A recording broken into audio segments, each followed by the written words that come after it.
گندم کی ضرورت نہیں پڑے گی، یہ بھی ماننے والی بات نہیں ہے۔ جوتے مرمت کرنے والا ہے تو وہ جوتے مرمت کرتا ہے تو وہ کہے کہ مجھے کپڑے کی بھی ضرورت نہیں ہے، مجھے گندم کی بھی ضرورت نہیں ہے، تو یہ بھی ناممکن ہے۔ اللہ نے یہ تقسیم قرآن کے اندر فرما دی کہ معیشت اور روزگار کی جو ہے تقسیم میں نے کر دی ہے۔ اب کوئی گندم اگا رہا ہے تو وہ کپڑے بنا رہا ہے، کوئی جوتے بنا رہا ہے تو کوئی انہیں سلائی کر رہا ہے، وہ برتنوں کا کام کرتا ہے تو کوئی جناب ٹرانسپورٹ کی ذمہ داری کسی کے کھاتے لگا دی گئی ہے، ڈاکٹر ہیں تو مریضوں کی دیکھ بھال کی ڈیوٹی، رزق کے روزگار کے طریقے اور ذرائع ہیں جو اللہ نے پوری کائنات میں انسانوں میں تقسیم فرما دیے ہیں۔ اب ان سارے طریقوں میں سے وہ ڈاکٹری کا شعبہ ہو، وہ جناب ٹرانسپورٹ کا شعبہ ہو، وہ زمیندار کا شعبہ ہو، وہ اساتذہ کا شعبہ ہو، وہ محنت مزدوری والا ہو، وہ کوئی بھی بندہ کسی بھی طریقے کے ذریعے روزی کماتا ہے، اگر وہ اسلام اور قرآن کی تعلیمات کے تصادم نہیں ہے، الٹ نہیں ہے، مخالف نہیں ہے، ٹکراؤ پیدا نہیں ہوتا، تو اس کا مطلب ہے وہ مٹی اور گارے کا تانبیہ سر پر اٹھانے والا رزق حلال کما رہا ہے، وہ جوتے سلائی کرنے والا رزق حلال کما رہا ہے، وہ جناب ٹرانسپورٹ کے اندر ڈرائیوری اور کنڈکٹری کرنے والا رزق حلال کما رہا ہے، ڈاکٹر مریضوں کو دوائی دیتا ہے، اسلام کے خلاف معاملات نہیں ہے تو رزق حلال کما رہا ہے۔ اب اس کے الٹ چلے جائیں، یہی لوگ جوتے بھی بنا رہے ہیں، کپڑے بھی بنا رہے ہیں، گندم بھی اگا رہے ہیں، ٹرانسپورٹ کا سسٹم بھی چل رہا ہے، ڈاکٹر مریضوں کا ضلع علاج بھی کر رہا ہے، اس میں کسی جگہ پر وہ خرابی آ جائے۔ اس دن اگر یاد ہو، میں اپنی توجہ اپنے پہلا جو پروگرام تھا اس میں دلواؤں، علامہ طاہر منصور صاحب نے کہا تھا ایک رزق حلال ہوتا ہے، اس کو طیب اور طریقے سے حاصل کر لیں تو وہ کھانا جائز ہے، وہی رزق حلال ہے، اس کا طریقہ غلط آپ نے کر دیا تو وہ آپ کے کھانے کے قابل نہیں، آپ کے لیے حرام ہو گیا۔ کسی چیز کی چوری آپ نے کر لی ہے، گوشت ہے، سبزی ہے، فروٹ ہے، دالیں ہیں، گندم ہے، وغیرہ وغیرہ ساری حلال ہے ہمارے لیے، لیکن ہم نے اس کو چوری چھپے اٹھا لیا ہے۔ اب چوری چھپے اٹھانا وہ رزق حلال ہمارے لیے حلال ہے، کیوں؟ ہمارا طریقہ ٹھیک نہیں تھا۔ اب آپ زندگی کے معاشرتی زندگی کے جس بھی شعبے میں رہ کر اپنا محنت مزدوری سے کام کرتے ہیں وہ آپ کا رزق حلال ہے، اور جس رزق حلال کمانے والے کو انوار و تجلیات اور مالک کی طرف سے جو جو انعامات ملتے ہیں وہ ہم سوچ نہیں سکتے۔ کسی محنت مزدوری کرنے والے کو القاسم حبیب اللہ کا نام دیا گیا ہے، ہاتھ سے روزی کمانے والا، محنت مزدوری کرنے والا، رزق حلال اپنے لیے، بچوں کے لیے، فیملی کے لیے، ماں باپ کے لیے لانے والا اللہ کا دوست ہے، دوست۔ اور ہم اللہ کا دوست ولی کو سمجھتے ہیں کہ ولی جو ہے وہ اللہ کے دوست ہوتے ہیں۔ وہ ایک آیت مبارکہ قرآن مجید کی ہے، بڑا میں غور کرتا تھا، وہ الجھن سی رہتی تھی، پھر ایسے بزرگوں کی صحبت میں بیٹھنے سے اس کا نقطہ حاصل ہوا۔ وما خلقت الجن والانس الا لیعبدون، قرآن کہتا ہے کہ اے جنوں اور انسانوں، میں نے تمہیں اپنی عبادت کے لیے پیدا کیا۔ اب دیکھیں ہم ساری زندگی عبادت تو نہیں کرتے، کیا خیال ہے؟ یہ 60 70 80 سال کے قریب بھی بزرگ بیٹھے ہیں، ان میں سے کوئی ایسا ہو جس نے 80 سال مصلی پر بیٹھ کر گزار دیے؟ کوئی نہیں ہوگا۔ ہم مسجد و محراب سے ممبر سے تعلق رکھنے والے لوگ ہیں، اور ہم میں بھی کوئی ایسا نہیں ہے جو 24 گھنٹے 40 سال 45 سال صرف مصلی پر ہی بیٹھا رہے اور باہر کام کے لیے نہ نکلا، ایسے نہیں ہو سکتا۔ تو پھر قرآن نے کہا ہے اے انسانوں اور جنوں، میں نے اپنی عبادت کے لیے تمہیں پیدا کیا ہے، تو ہم عبادت کیسے کرتے ہیں؟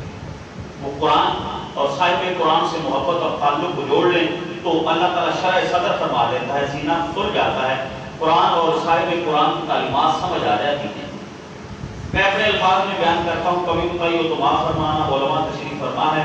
قرآن کہتا ہے جنوں اور انسانوں، میں نے تمہیں اپنی عبادت کے لیے پیدا کیا ہے۔ ہم تو 5 نمازیں نہیں پڑھتے تو باقی عبادت ہم کیا کریں؟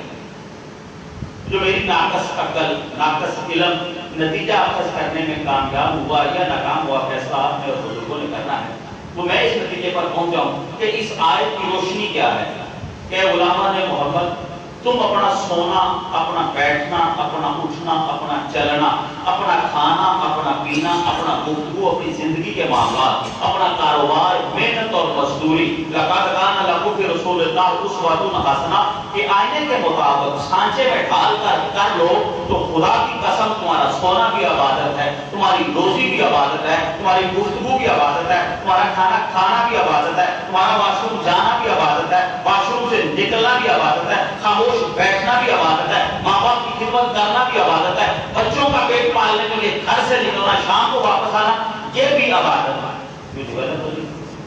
عبادت ہے. اور یہی عبادت آپ نجائز تھوڑا سا ہٹ کر کرنا شروع کر دیں تو یہ عبادت نہیں، یہ مصیبت بن جائے گی. رزق حلال کمانے گئے ہیں، اس کے اندر ڈنڈی مارنا شروع کر دیں. ٹائم آپ 8 گھنٹے ڈیوٹی کا ہے، آپ 6 گھنٹے کر کے نکل آئیں. ٹائم 8 گھنٹے ہے، آپ 2 گھنٹے جناب چوری پہ جا کے کسی روم میں ریسٹ کرنے بیٹھ جائیں. 10 منٹ واش روم میں اضافی، سگریٹ پینے کے حساب سے، گپ شپ کے حساب سے. اب آپ کی وہ ڈیوٹی کا ٹائم 8 گھنٹے ہے، اس میں یہ 2 نمبری کر کے آپ اس 8 گھنٹے کو ناپاک کر سکیں گے. اور اگر وہی 8 گھنٹے آپ کے فیکٹری کے اندر ہے، مزدوری کے حوالے سے ہیں، کسی ملازمت کے حوالے سے ہیں، کسی کی ذمہ داری آپ کو سونپ دی گئی ہے اور وہ آپ 8 گھنٹے صحیح معنوں میں ادا کرتے ہیں تو پھر وہ آپ کی عبادت ہے. میں اس نتیجے پر پہنچا ہوں کہ وہ یہی ہے. ہماری گفتگو، ہماری نگاہ، ہمارے کان، ہمارے ہاتھ، ہمارا پورا وجود، ہماری زندگی کے تمام معاملات سنت نبی صلی اللہ علیہ وسلم کے سانچے میں ڈھل جائیں تو پھر اس آیت کا صحیح معنی پورا ہوتا ہے کہ جنوں میں نے تمہیں اپنی عبادت کے لیے، انسانوں تمہیں میں نے اپنی عبادت کے لیے پیدا کیا. قرآن مجید فرقان حمید اور محبوب کائنات علیہ السلام کے احکامات کی روشنی میں چند گزارشات رزق کی اہمیت اور فضیلت کے حوالے سے خالق کائنات مجھے حق کہنے کی اور آپ کو سن کر عمل کرنے کی توفیق عطا فرمائے. رزق ایسی چیز ہے جس کے حاصل کیے بغیر اور کھائے بغیر انسان زندہ نہیں رہ سکتا. یہ 15 گھنٹہ کا روزہ ہے. اب میرا بھی گلا خوش ہوا پڑا ہے تو آپ بھی ایسے ہیں بجائے ہوئے چہروں کے ساتھ بیٹھے ہیں. یہ ہم 15 یا 16 گھنٹے کھائے بغیر نہیں نکال سکتے تو اس سے زیادہ ٹائم تو پھر ہماری موت واقع ہوتی ہے. پیٹ پالنے کے لیے کچھ کرنا پڑے گا اور وہی کرنا رزق حلال کا کہلاتا ہے. اسلام اور صاحب اسلام کی تعلیمات سے تصادم نہ ہو، ٹکراؤ نہ ہو، مخالفت نہ ہو. اب وہ رزق حرام کے ذرائع ہیں وہ ہم ڈسکس نہیں کریں گے، ہم یہی کسی دائرے میں رہ کر ہیں. محبوب کائنات علیہ السلام جب بھی وضو فرمایا کرتے نا تو وہ ایک دعا مانگا کرتے تھے اور وہ دعا کیا فرمایا کرتے تھے، اللہم اغفر لذنبی، اے میرے مولا میرے گناہوں کی بخشش فرما. اب یہاں انسانی عقل کے اندر فطور پیدا نہیں ہونا چاہیے. اللہ کے نبی معصوم ہیں، معصوم تھے اور معصوم رہیں گے. ان کی وجہ سے میرے اور تیرے جیسے نکموں کی بگڑی بن جائے گی. لیکن یہاں ان کا گناہ بخشش مغفرت طلب کرنے کا مقصد کیا ہے کہ مولا میں اگر گناہوں کی بخشش طلب کروں گا نا تو میرے امتی بھی میری اس سنت کو زندہ کرتے ہوئے اپنے گناہوں کی بخشش مانگے. دوسرا اس کے اندر اہل علم جو نقطہ فرماتے ہیں کہ نبی کریم علیہ السلام ایک دن کے اندر 100 مرتبہ استغفار کیا کرتے تھے. مطلب گناہوں سے پاک ہے. استغفار کرنے کا معنی کیا ہے؟ اہل علم کہتے ہیں کہ وہ اپنے لیے کم اور اپنے غلاموں کے لیے زیادہ کیا کرتے ہیں.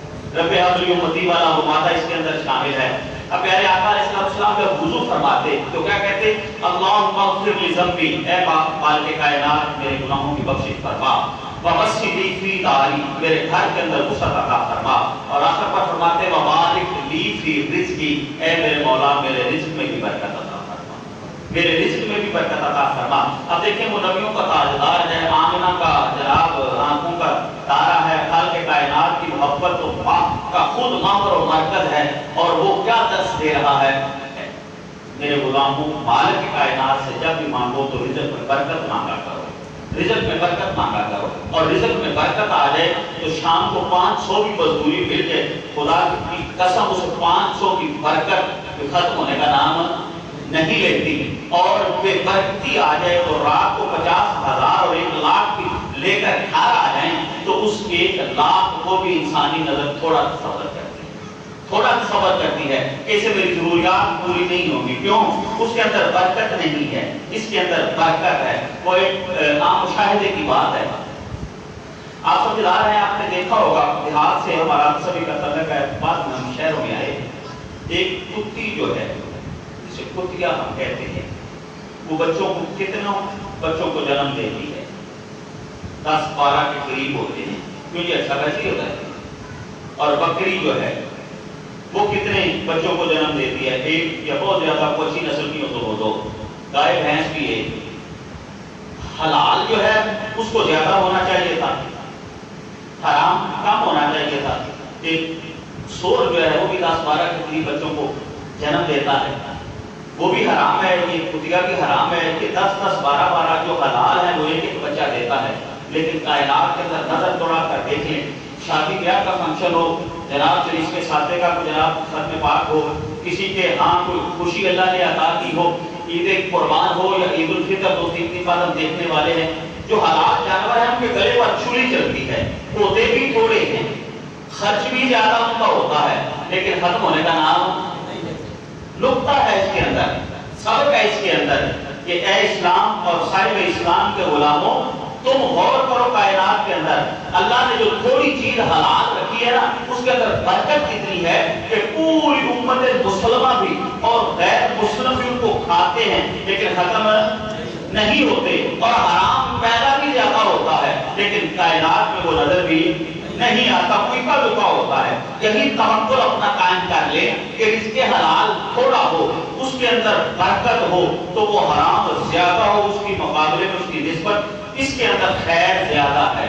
اور حرام زیادہ ہو رزق حلال تھوڑا ہو تو اسے دیکھ کر پریشان نہ ہوا کرے. ہو سکتا ہے وہ 70,000 کی دہاڑی لگا کر آج آیا ہے اور آپ سے اسے اٹیک ہو جائے، وہ 70 نہیں، وہ 1,40,000 1,40,000 کو 5 لاکھ بائی پاس پر اس کا لگ جائے تو وہ 70,000 کمانے کا فائدہ کیا ہوگا؟ وہ 500 آیا ہے، وہ 300 افطاری اور سحری کے سامان میں لگا لے تو وہ 200 پھر بھی آپ کے پاس بچ جائے.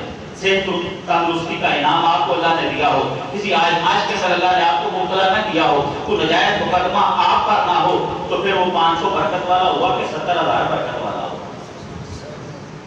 اللہ مجھے اور آپ کو اور امت مسلمہ کو رزق حلال کو سمجھنے کی برکت عطا فرمائے. محبوب کائنات علیہ السلام کے ایک اور فرمان، آپ فرماتے ہیں طلب الحلال فریضۃ بعد الفریضہ، نماز، روزہ، زکوٰۃ اور حج یہ فرائض ہیں ہمارے ذمہ، ان کے بعد اہم ترین فریضہ ہے محبوب کائنات کے غلاموں کو رزق حلال کی طلب ہے، رزق حلال کی طلب.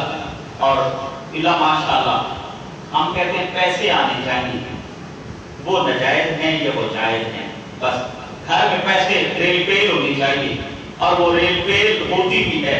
5 بیٹے ہیں تو وہ 70,000 کو 40,000 کو 60,000 کو جناب لاکھ روپیہ لے کے آ رہا ہے. کبھی باپ نے پوچھا نہیں بیٹا بتاؤ اس میں حلال کتنا ہے اور حرام کتنا ہے؟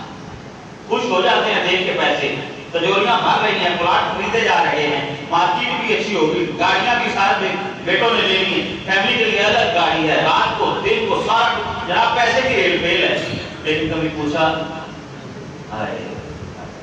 گھر میں لائٹیں لگوا رہے ہیں، گھر میں پتھر لگوا رہے ہیں، گھر میں اے سی لگوا رہے ہیں، گھر میں کارپیٹ اور بہترین قسم کے قالین کا بندوبست کیا جا رہا ہے، جناب فرنیچر بھی اچھے سے اچھا ہو، گھر روشن نظر آئے لوگوں کو، چمکتا ہوا چودھری صاحب کا گھر ہو، چودھری صاحب کی قبر چاہے اندھیری ہو جائے، قبر کے اندر ٹھنڈا کا سامان چاہے چودھری صاحب کے نہ ہو، خان صاحب کا گھر روشن ہو، قبر بے شک بچھوؤں کا گھر بن جائے، گھر کے اندر بہترین فرنیچر ہونا چاہیے، موت کے وقت چاہے کلمہ نصیب نہ ہو. اس کی ایک مثال ہو میں عرض کروں، شاید کہ تیرے دل میں اتر جائے میری بات. سردیوں کا موسم آتا ہے، جن کو اللہ نے گاڑیاں عطا فرمائی ہیں، کبھی کبھار ہمیں بھی وہ پنجابی کے اندر جھوٹا لینے کا موقع مل جاتا ہے، ان کے ساتھ بیٹھتا ہے. جب دھند پڑتی ہے تو کیا ہوتا ہے، اس کی سکرین پر وہ دھند گرنا شروع ہو جاتی ہے. وہ سامنے لگا ہوا شیشہ صاف کرنے والا ویپر اگر نہ چلائیں تو سامنے سڑک پر کوئی بھی چیز نظر نہیں آتی، حادثہ ہو جاتا ہے، نقصان ہوتا ہے. رزق حلال خدا کی قسم کھاتے رہیں تو ان آنکھوں کے اوپر کبھی پردہ نہیں پڑے گا. حلال اور حرام کے اندر ہمیشہ تمیز ہوتی رہے گی، اور جب رزق حرام کھا لیں گے تو گاڑی کی سکرین سے سامنے نظر آنا بند ہو جاتا ہے، تو وہ حرام کی پٹی اور پردہ ان آنکھوں پر بھی پڑ جاتا ہے. پھر نیکی اور برائی کے اندر تمیز کرنے کی قوت اللہ چھین لیتا ہے، پھر اچھے اور برے کی تمیز چھین لی جاتی ہے، پھر ان نگاہوں کے اندر حرام اچھا اور حلال برا لگنا شروع ہو جاتا ہے. وجہ کیا ہے کہ اس کے حرام کھا کے ہم نے اپنے دیکھنے کی، سوچنے کی اور اس تمیز کی خوبی کو ختم کر دیا ہے. حضرت لقمان علیہ السلام کہتے ہیں کہ میں 4,000 پیغمبروں کے ساتھ رہا، ان کی صحبت ان کی خدمت کا مجھے شرف حاصل ہوا ہے، تو 8 باتیں میں نے ان میں سے سیکھی ہیں۔ یہاں صرف 2 میں بیان کروں گا، وہ اپنے موضوع سے متعلق ہے۔ آپ کیا کہتے ہیں کہ پہلی بات جو میں نے ان پیغمبروں کی، ان انبیاء کی برگزیدہ اور نفوس قدسیہ کی خدمتوں میں بیٹھ کر سیکھی ہے، وہ یہ ہے کہ جب یہ لوگ نماز پڑھنے کے لیے کھڑے ہوتے ہیں نا تو اپنے دل کی بڑی حفاظت کرتے ہیں۔ جدھر نظر، جدھر رکوع، جدھر سجدہ، اس مالک کے لیے اس دل کو خالی کر لیتے ہیں، اس کو خالی کر لیتے ہیں۔ کیسے؟ جب کہتے ہیں نا اللہ اکبر، وہ پولیس والے کیا کہتے ہیں؟ ہینڈز اپ، آپ کرے گا تو اب ہم ہاتھ اوپر کر دیتے ہیں، آپ کچھ کر نہیں سکتے۔ جب نماز پڑھنے کے لیے آتے ہیں نا تو تکبیر تحریمہ کا مقصد بھی یہی ہے، اے اللہ دکان بھی تیرے لیے چھوڑ دی ہے، بال بچے بھی تیرے لیے چھوڑ دیے ہیں، رزق حلال کے جائز طریقے بھی تیرے لیے چھوڑ دیے ہیں، اب تیرے مسئلے پر آیا ہوں تو میں نے ہاتھ کھڑے کر دیے ہیں، اب مجھے وہ نہیں، وہ دنیا نہیں، اب دنیا والے کے سامنے جھکنے آئے ہوں، مولا اب تو مجھے چاہیے۔ تو جب اللہ اکبر کرے تو تیرا دل پاک ہو۔ حضرت لقمان علیہ السلام کیا کہتے ہیں؟ میں نے انبیاء کی صحبت میں بیٹھ کر یہ سیکھا ہے کہ جب ہم مسئلے پر کھڑے ہو کے اللہ اکبر کرے نا تو پھر اس دل کے اندر دنیاوی خیالات نہیں ہونی چاہیے، دنیا کی جگہ نہیں ہونی چاہیے، کوئی بھی مال، اولاد، باپ، کسی دنیا کا کوئی بھی شائبہ آپ کے دل میں نہیں ہونا چاہیے۔ پھر وہ شاعر بڑی پیاری بات کہتا ہے، یہ ایک سجدہ جسے تو گرا سمجھتا ہے، دیتا ہے 1000 سجدے سے آدمی کو نجات۔ ویسے 1000 سجدے بھی کرتے رہیں تو کچھ حاصل نہیں ہے۔ جب ہینڈز اپ کریں گے، سب چھوڑ دیں گے، مسجد جوتی اتارتے ہوئے مسجد کی حدود میں داخل ہوتے، مولا سب چھوڑ دیا تیرے لیے، پھر کہیں اللہ اکبر، پھر رکوع و سجود کریں، پھر نماز کی کیفیت دیکھی کیسی ہوگی۔ لقمان علیہ السلام دوسری بات کہتے ہیں کہ جو میں نے ان انبیاء کی صحبت سے حاصل کی وہ یہ ہے کہ جب دسترخوان پر بیٹھتے ہیں نا تو اپنے حلق اور اپنے پیٹ کی بڑی حفاظت کرتے ہیں، اندھا دھند آتے نہیں ہیں۔ ہمیں غصہ تو نہیں کریں گے، ہمیں کو آج افطاری پر بلا لینا تو ہم نے ایسے کرنا ہے کہ شاید زندگی کا آخری کھانا ہو۔ کسی شادی پر چلے جائیں نا تو ایسے کھانا ہے شاید اس لقمے کے بعد موت واقع ہو جائے۔ پھر ہم وہ پیس روٹیاں وہ صحیح توڑتے بھی نہیں ہیں، رزق کی بے حرمتی بھی کرتے ہیں اور کھاتے ہیں جیسے جانور چھوڑے ہوئے ہوں۔ اور لقمان علیہ السلام کیا کہتے ہیں؟ انبیاء کا وتیرہ، طریقہ اور انداز کیا ہے؟ جب وہ مصلے پر کھڑے ہوتے ہیں تو اس کا بڑا خیال کرتے ہیں، اور جب دسترخوان پر بیٹھتے ہیں تو پیٹ اور منہ کا بڑا خیال کرتے ہیں۔ جانوروں کی طرح، وحشیوں کی طرح کھایا نہیں جاتا۔ اہل علم آپ جیسے بزرگ پتہ کیا فرماتے ہیں؟ جینے کے لیے کھایا کریں، کھانے کے لیے زندہ نہ رہا کریں۔ ہمارا یہاں بھی انداز الٹ ہے، ہم کھانے کے لیے زندہ رہتے ہیں، نہیں، ہمیں جینے کے لیے کھانا چاہیے، اتنی خوراک، اتنے لقمے کہ کھڑے ہو کر عبادت کر سکیں، بس اس سے زیادہ کوئی نہیں۔ تو رزق حلال پیٹ پہ جائے گا تو انواروں کا تجلیات کا ظہور ہوگا۔ خدا کی قسم، تمہاروں کی کائنات کے حضور جب جھکیں گے بھی تو وہ جناب کمال ہوگا، آپ اٹھیں گے بھی تو کمال ہوگا۔ کیوں؟ آپ کا اندر اور باہر رزق حلال سے روشن ہو چکا ہے۔ اور جو رزق حلال میں نے شروع میں کہا تھا، القاسم حبیب اللہ، اللہ کیا کہتا ہے؟ ہاتھ سے کمانے والا، محنت مزدوری کرنے والا میرا دوست ہے۔ تو آپ دنیاوی آزمائش میں مبتلا ہو جائیں، علاقے کا ایم پی ایم این اے آپ کا واقف کار ہو، آپ وہاں جائیں گے بھی نہیں، فون کریں گے چودھری صاحب آپ کا کام کر دیں گے، کام بڑھے گا نہیں، پھر سینہ چوڑا ہوگا، چودھری بن کے بیٹھیں گے، بڑا تعلق ہے جناب، دیکھا فون کیا بھی علاقے کی لائٹ بند کی وہ ٹھیک ہوگی۔ تو یہ دنیا والے سے تعلق ہے، وہ کام نہیں اٹکنے دیتا۔ تو القاسم و حبیب اللہ، جو اللہ کا دوست بن جائے، جو اللہ کا بیٹی بن جائے، جو اللہ کے قریبی ہو جائے، کہ دنیا والے شرمندگی آپ کو نہیں ہونے دیتے تو مالک کی شرمندگی آپ کو نہیں ہونے دے گا۔ ضرورت یہ ہے کہ رزق حلال کے نوازے تیار کریں اپنے لیے بھی اور اپنی اولاد کے لیے بھی۔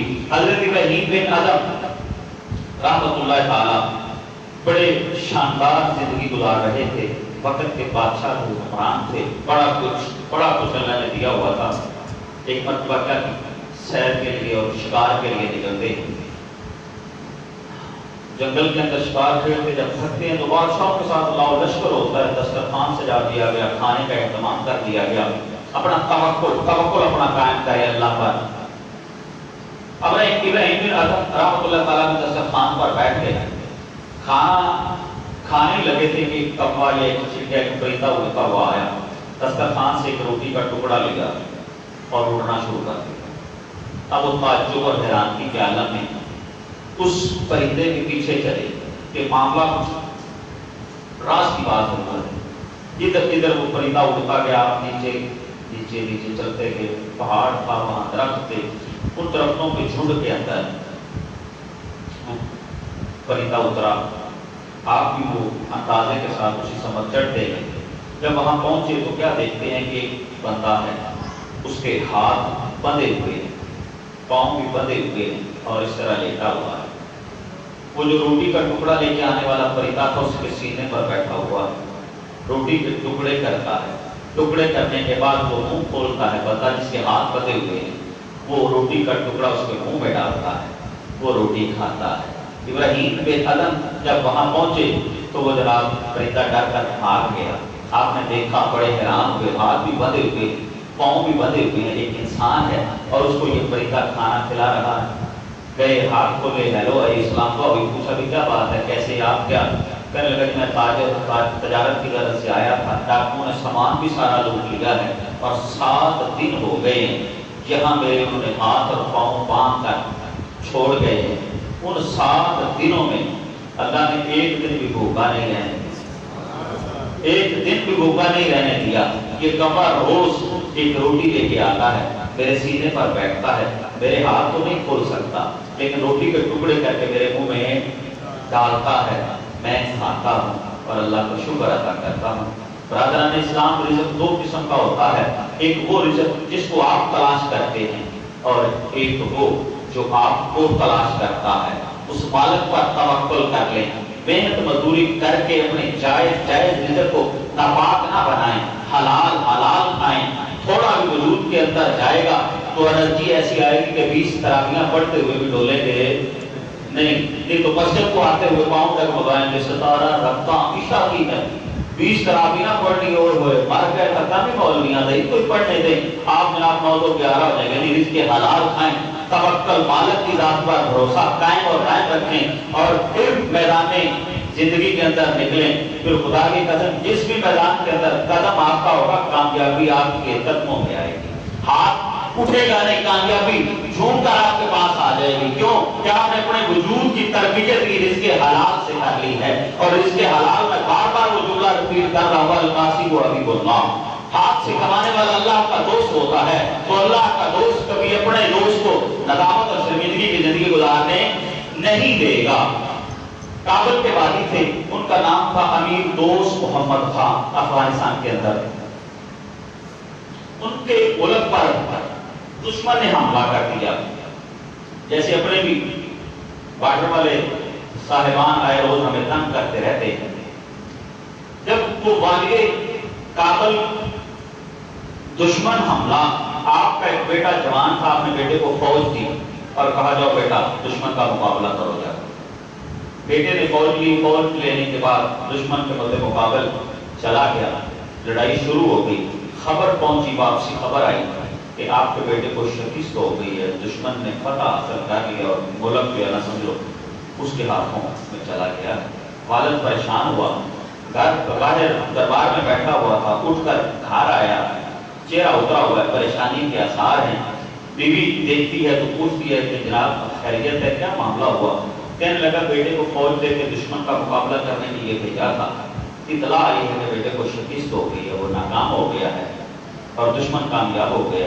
آگے ماں کہتی ہے یہ نہیں ہو سکتا میرا بیٹا ہار جائے، یہ نہیں ہو سکتا میرا بیٹا ہار جائے. پاشا کہنے لگا تو ماں ہے، تو اولاد سے محبت کرتی ہے، تیرا دل کیسے مانے گا؟ میرے پاس اطلاع آئی ہے، تو گھر بیٹھے کہہ رہی ہے کہ جناب بیٹے کو شکست نہیں ہو سکتی.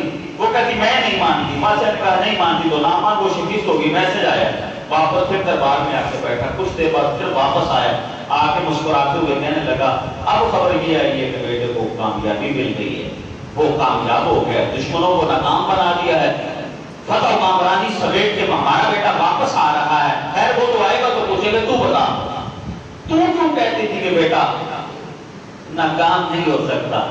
وہ کہنے لگی بادشاہ سلامت، جب سے یہ میرے پیٹ میں آیا ہے نا، کبھی حرام کا لقمہ تو دور کی بات ہے، جس میں مجھے شک ہو کہ اس میں بھی حرام ہے، میں نے اپنے وجود کا حصہ نہیں بنایا.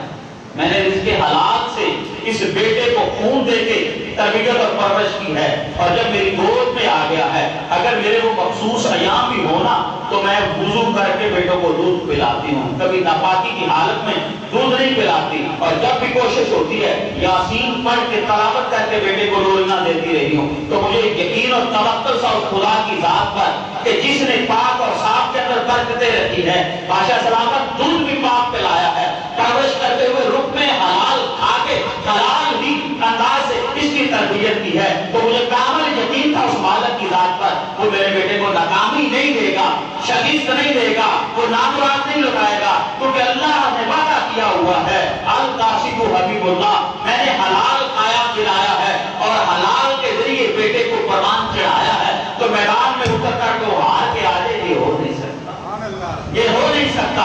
آئے برادران اسلام، آج ہم بھی یہ کوشش کریں، حلال کھائیں، حلال کھلائیں، اپنی نوجوان نسل کی تربیت کا اہتمام رزق حلال سے کریں، خدا کی قسم نہ کبھی ہم ناکام ہوں گے، نہ کبھی اولاد ناکام ہوگی، کامیابی ملے گی، کامیابی۔ امام احمد بن حنبل رحمۃ اللہ تعالی امام شافعی کے شاگرد ہیں، امام شافعی بھی فقہ شافعی کے امام ہیں اور فقہ حنبلی کے جناب امام احمد بن حنبل بھی امام ہیں، دونوں بڑے صاحبان علم ہیں۔ امام احمد بن حنبل امام شافعی کے شاگرد کا مقام بڑا ہے۔ امام شافعی ایک دن خط لکھتے ہیں، کہتے ہیں کہ اے امام احمد بن حنبل، بڑا عرصہ گزر گیا ہے، کبھی ہماری ملاقات نہیں ہوئی، استاد شاگرد کو کہہ رہا ہے اگر کبھی موقع مل جائے، ٹائم نکل آئے تو ٹائم نکال کے آئیں، ہم ذرا ملاقات بھی کر لیں، مل بیٹھے گفتگو ہو جائے، پیار کا آپس میں، وہ بھی امام ہے یہ بھی امام ہے۔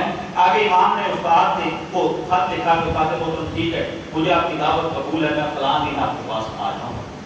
امام شافعی علیہ الرحمہ نے اپنے دوست احباب کو بتایا کہ امام بڑے قابل، بڑے فقیہ، بڑے جناب علم والے، بڑے قرآن حدیث کے خادم ہیں، بڑا مقام ہے ان کا، تو جس دن امام نے پہنچنا تھا، وزیر بھی، مشیر بھی، تعلق تھا امام کا اوپر کا، اور چھوٹے موٹے آپ میں محبت کرنے والے بھی بڑے شاندار انداز میں جناب جلوس لے کر امام صاحب کے استقبال کو پہنچے، آئے استقبال کیا، شانیں پہلے بتائی ہوئی تھی، بڑے بلند پایا امام نے، بڑا علم اللہ نے دیا، بڑی عزتیں عطا فرمائی ہیں، لوگ دیکھنے کا بھی شوق تھا، استاد کے قابل شاگرد آ رہے تھے، اور بھی وہ محبت اور تجسس کے اندر اضافہ ہو گیا، جناب امام صاحب تشریف لے آئے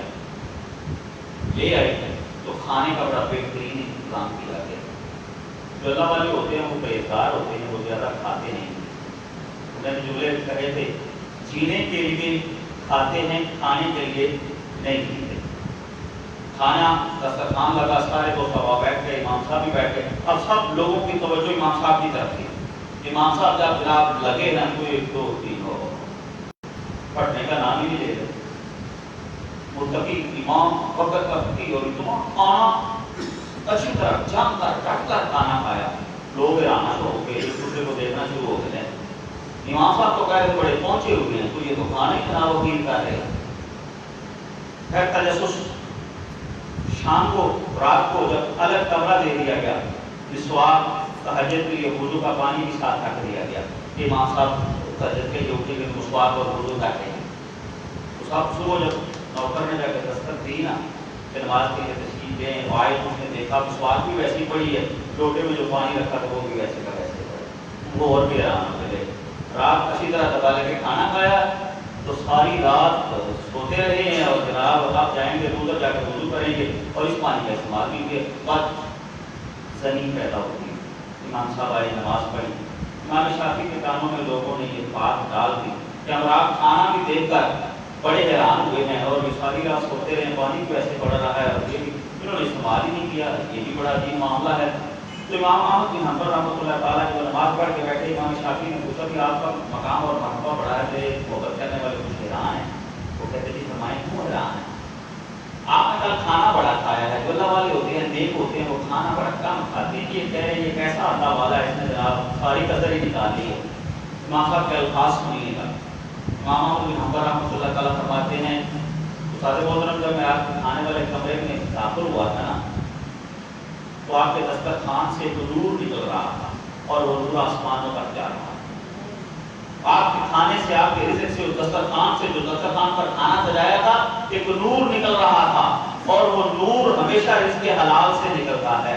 تو میں نے کہا اے امام احمد بن حنبل، آج استاد محترم نے رزق حلال کا اہتمام کیا ہے تو جتنا کھا سکتے ہو کھا لو، کیونکہ رزق حلال کھانے سے اونگ نہیں آتی، نیند نہیں آتی، بد ہضمی نہیں پیدا ہوتی، بار بار وضو نہیں ٹوٹتا، تھکاوٹ نہیں ہوتی بلکہ تھکاوٹ دور ہو جاتی ہے۔